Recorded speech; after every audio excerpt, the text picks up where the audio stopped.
ครับอยากสบายดีพี่น้องบ้านนอกเขาในเมืองอีกแล้วพี่น้องเลยเอาพวกบ้านนอกเขามาในเมืองเล่นเขาห้าแต่ห้าเขาบอกเด้อบาสีหิวนะพี่น้องเลยถ้าตลาดชนุมานแต่ว่ามื้อนี้บ่หลายพี่น้องเพื่อนกองบ่หลายแม่มัน ยัง แทนเคยเจอ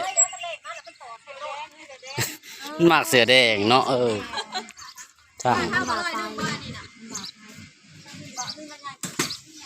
ถ้าได้เขาซื้อนะนากว่ากันค่ะคุณดองตัวชี้นี่100 ซาว ผักประพงอยู่บ้านเฮาเลย จะขับเวลาหน่อยบ้างตัวได้ใหญ่จะขับเวลาตัวได้เครื่องเฮานะขับไปดูมาแต่ละเทื่อครับบ่ได้เข้าห้านนี่จักเทื่อเนาะต้องใส่ลายเนาะโอ้มาตลอดครับบ่ได้เข้าห้านนี่จักเทื่อเด้โอ้อันซื้อนะแม่ผมอันคันจอกนะมึกใส่ก้นมักทุดินน่ะอันเท่าไหร่เนาะ200 ซาว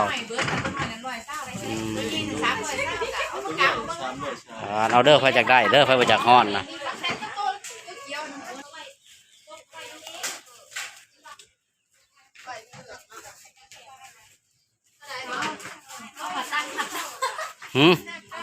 ว่าขัดจ้องห่มกว่ากันได้ปะตังนะมันห้อน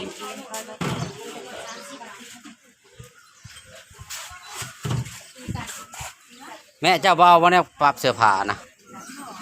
ฮะมันมีอยู่เนาะเขาเขียนเนี่ยเขาบอกอย่างตัวใส่ให้ลูกไม่แค้นผ้าเอาเนี่ยนะหาซื้อเอาเนี่ยไม่แค้นผ้านั่นแหละอึดแห้ง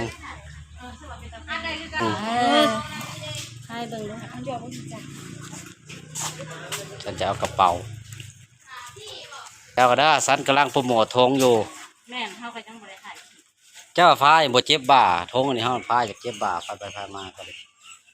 ว้าวแข็งนะคะแม่นแข็งนั่นนี่มันเป็นผ้าก็สินิ่มดีว่ะขาดเนาะโอ้ถ้าแม่นแบบว่าเฮาแต่แบบมีออเดอร์สร้างแบบเสื้อใส่เป็นสื่อเฮาเอาแม่อาจารย์เมื่อเฮากับเมื่อเจ้ากับเมื่อปักสื่อ YouTube จะใส่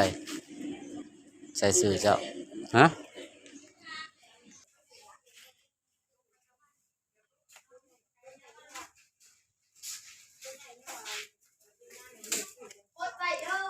เดี๋ยวเจ๊หองเนาะนี่บ่ต้องเอาตัวน้าแห้งก็ได้ดอกไผ่อันเอาและกังน่ะอันมันมีแต่แบบเดียวนะบอกกันมันมีแบบน้าแบบบ้าห้าแบบบ้านอันนี้เท่าไหร่อันจับไปจับโอ้ยบักเกินซ่านี่นะแม่เบิ่งในตักตะแกงทอดนี่เอาขอได้แล้วก็มีในเฮือนเท่านั้นหักบ่เอามือยังว่าอยู่คอยซื้อพอแห้งจะเล่นไปซื้ออีกว้าวอันนี้มันคือจองอย่างจองตั้งน้ำมันเผ็ดขนมเขาโอ้ไฟแซกนี่ตีไข่อันไหนอันนี้เอาไปซื้อไพวีมักเสียนะบางจีวีบูมยังได้กันนะกันนี่แหละซื้อไปแล้วไปแจกคนละอันใครเสียละใครเสียละฮับพิซซ่าอันนี้ไหนมันใส่อาหารเวลาของกินเครื่องเลดผลิตภัณฑ์เลดแม่เจ้าจะได้จอกเอาแม่นี่เอาอีกเลยอันนี้ก็ชาวบะหมูมากอันนี้กินหมูมดบ่จอกกันทีวีสำหรับคนมีเห่าร้านเต้นมาเต้นกับคุณเอาซื้อเมื่อไปแค่ขาขึ้นไหนจ้านี่นาจะปุ๊กอะไรจะพายเนี่ยได้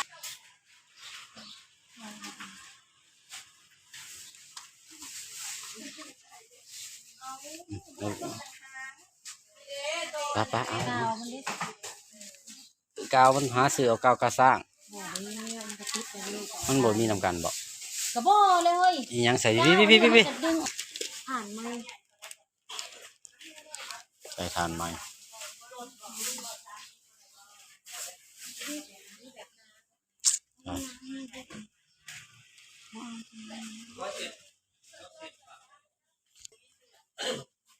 าก็บ่ได้ใส่รุ่นนี้สร้างแต่งนะเขาใส่รุ่นนี้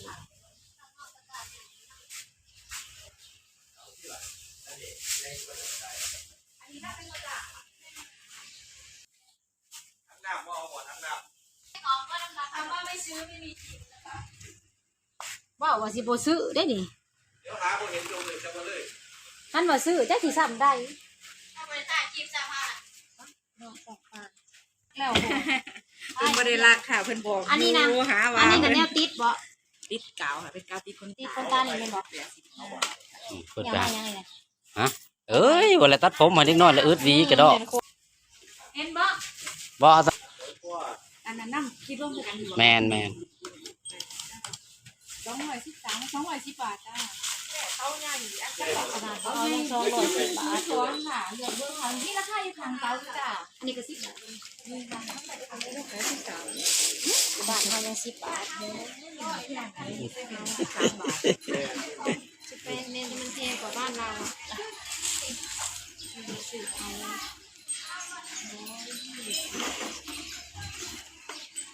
นี่ก็แบ่งยังไงบ้างคือบ้านกัน มาตลาดแต่ละเทื่อเลี้ยวบ่ได้ซื้อนะครับบ่ได้เข้าได้เทื่อแล้วละห้านในห้านเราละเครื่องหลาย ได้เยอะกับก่อนพวกนี้เฮ้ยเยอะแรงมันอะไรตัวนี้เอ๊ะที่ไหนคะ อ่านถือมันใหญ่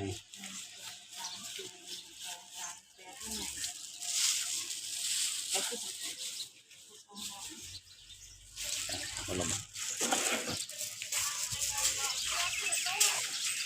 ได้ปะคะเอาดูไหนคะ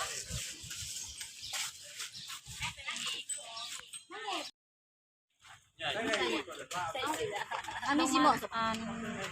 หลังจากเขาไปรอซื้อถ้าพอบริรอถ่าย30 รอบแล้วก็กินข้าวกันกินหมูกระทะฮอดไปตูดหมูกระทะ หมูกระทะบ้านเฮาเอิ้นหยังหมูกระทะ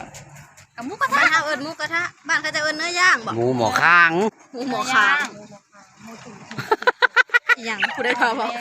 เอากระทะกับหมอข้าง เข้ามาตอนหนังงาน เอ้า งานแข่งเรือ ก็ แข่งเรือค่ะ เข้ามาจะงานแข่งเรือที่ดองบัน หมูหมอข้าง หมูหมอมาเป็นทีม สิมากันมากินหมูหมอข้าง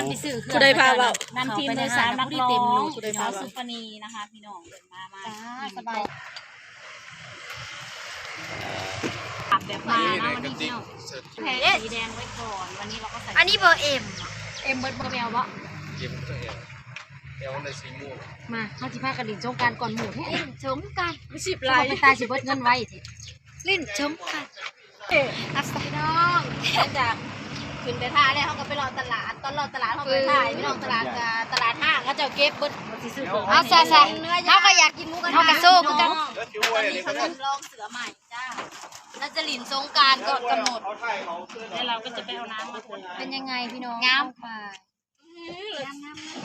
เลิศเรียนแต่พี่ใส่ใช่บ่นี่นะเบอร์เอ็มใส่นะมีจะมีเอ็มกับแอลใส่เบอร์มันได้ใส่เขาประทานหอดโครงการเท่าไหร่ไอ้เบอร์เนี่ยใส่เบอร์มันหนู ได้ร้านหมูกระทะเองเอง จะให้กินนี่จะเบอร์เดียวกันน้องปะคลิปหน้า ร้านแซ่บนะคือเลยแล้วเราก็ต้องมาเกี่ยวน้ำกันต้องใส่ซี